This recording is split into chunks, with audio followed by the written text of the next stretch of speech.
We've all seen them, right? The video, these audacious claims that just flood your feed. Oh, yeah. People making thousands of dollars Right. every single month. And it's passive income, supposedly, using AI to run these like fully automated drop shipping stores. They promise you the world, $500 a day with, minimal effort. For almost nothing to start. It sounds less like a business model and more like a fever dream, honestly. It absolutely sounds too good to be true. And that skepticism, that's exactly why we went digging for some actual, hard evidence. Okay. So our mission today is a deep dive. We're looking at an experiment that put these claims to the test rigorously. We're going to unpack the exact step-by-step process they used. And see if it actually made money. And crucially, see if it could generate real, verifiable profit in a very, very short amount of time. Okay, so what gives this particular investigation its teeth are these 3 rules they set out. And they were like non-negotiable. Right, they were hard constraints. Exactly. They were designed to replicate the lowest possible barrier to entry. So rule number 1, use free AI tools whenever you can and keep the total initial setup cost, get this, under $1. $1? That's an extremely tight budget. It immediately cuts out most of the paid software, the premium theme. Gone. Okay, rule number 2, everything. From picking the products to designing the store, all of it had to be done from a standard laptop, no fancy setup. Right. And rule 3, the initial setup, just getting it ready to take that first order, had to be done in less than 1 hour. So this isn't just about profit, it's about speed and accessibility. And at its heart, what they're testing is AI-enhanced dropshipping. I mean, just to remind everyone, dropshipping is where you sell products without ever holding inventory yourself. You're just the middleman. Exactly. Right. The AI builds the store on Shopify, the customer buys something, and the product ships directly from the supplier to them. You just pocket the difference. Theoretically, it's passive profit once that automated stack is in place. Okay, let's unpack it. The 1-hour clock starts now. First move was picking the core AI tool, the one to do all the heavy lifting. They chose a builder that promised to automate, well, everything. But even before that, before they got into the nuts and bolts, they hit the single most crucial decision: niche selection. Yes. It's so tempting for someone just starting out to pick something they love, but the goal here was profit, pure scale.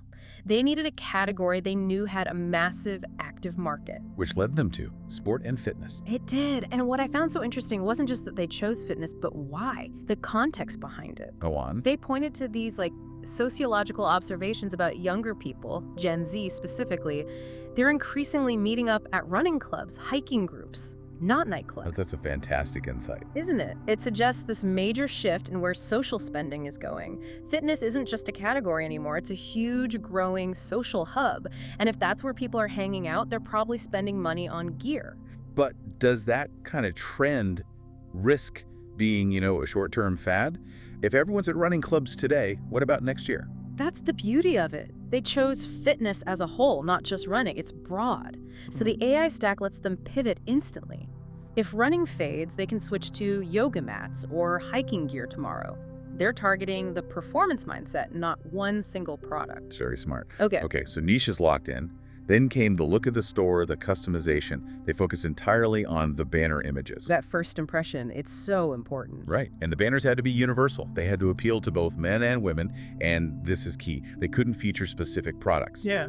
Because if your banner shows a protein shaker and a customer can't find it. You've lost them. Instant confusion, and it breaks trust immediately. Exactly. So the goal was this broad, professional legitimacy.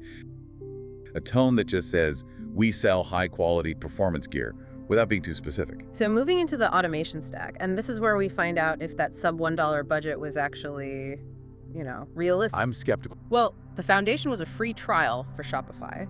They went with the basic plan, which is pretty popular for solo entrepreneurs. Okay, but what about the budget? A Shopify plan costs money. It does, but here's the crucial detail. The rule was about the $1 initial outlay. They used the free trial, so they didn't pay that Shopify fee yet. The only thing they had to spend money on right then was the automation tool. So that's the key distinction. The barrier to entry was basically zero if you time the trials right. Precisely. So once Shopify was active, they moved to step 3, product sourcing. And this is where they brought in a tool called AutoDS. Why was that tool so important? Because it solves the biggest headaches in dropshipping. It finds products that are proven sellers, it helps you set the right price, it sources professional photos, and this is the big one, it manages all the shipping logistics for you automatically after a sale. So why not use a free tool? That 99 cents was their whole budget. Was it really essential? It was, if they wanted to prove the passive income claim. They picked the Starter 500 plan. It costs 99 cents for the first 30 days, paid via PayPal. And the reason is the totally free alternatives just didn't have the automation. They needed that instant product importing, the automated price monitoring. All the stuff that makes it hands-off. Exactly. So that single 99-cent transaction, that was it. They had 1 cent left in the budget. It proved the low-cost barrier was real. So after spending 99 cents, the setup is done. What did this thing actually look like, this AI-generated store? The initial review was, surprisingly, really strong. The experimenter's quote was, "A lot better than I thought." The AI put in the banners, it automatically created navigation buttons, links to new arrivals and things like that. It didn't look like a chip template. It looked functional. It looked like a legitimate storefront, yeah. Okay, let's talk products. What did AutoDS spit out as the first winning products for this store? They were very focused on performance. The first one was called a breathing trainer. It's a little device that restricts your oxygen intake. Oh, like high-altitude training. Exactly. It's meant to improve lung capacity. Very niche, very focused on serious athletes. Okay. Then there were golf club clips. They're designed to stop your clubs from rattling around in your bag and damaging the expensive carbon shafts.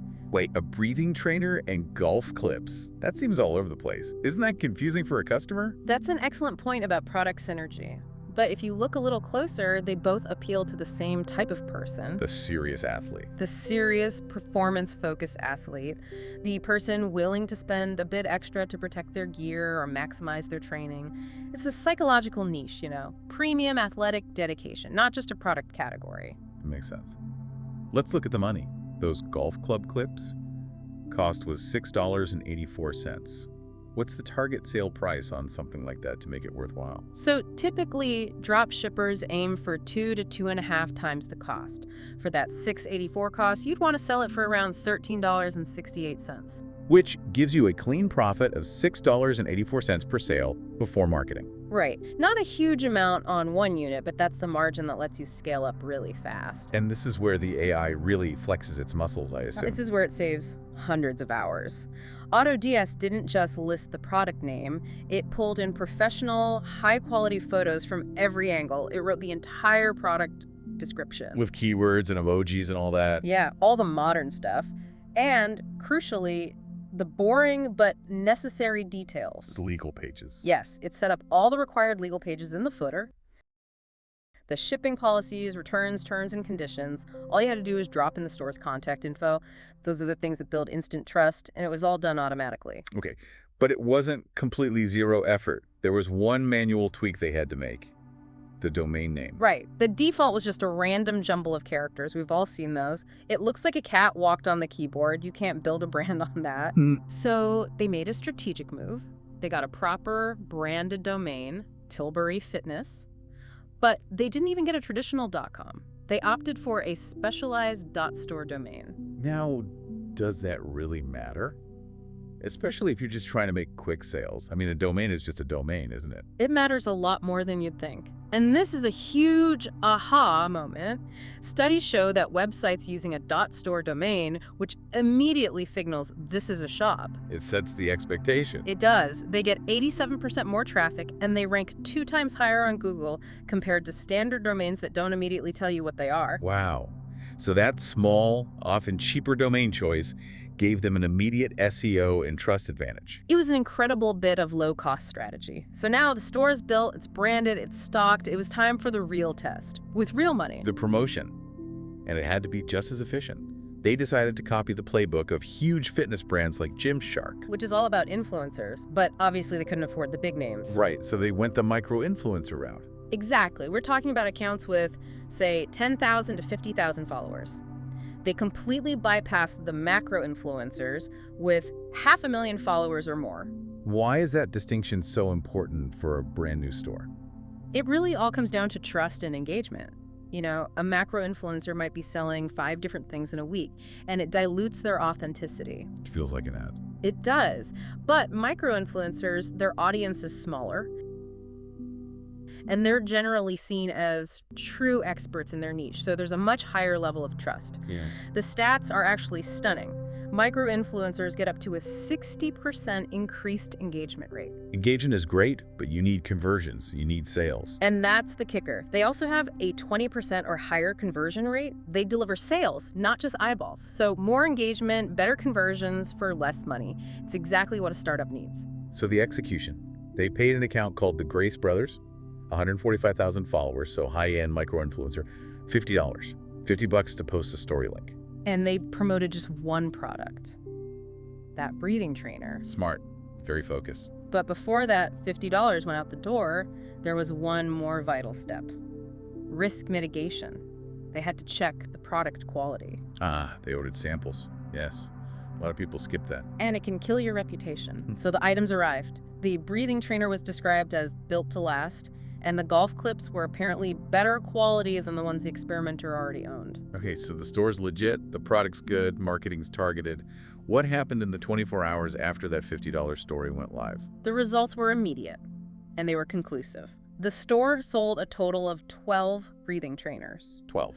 Now, they made 2 of those purchases themselves just to test the checkout process, so that leaves 10 genuine sales in a 24-hour period. 10 sales in one day from one story post. Okay, let's do the math. What's the actual profit? So the gross revenue from those 10 sales, they were priced at £13.42 each. That comes to about $177.85 USD. Okay, now the costs.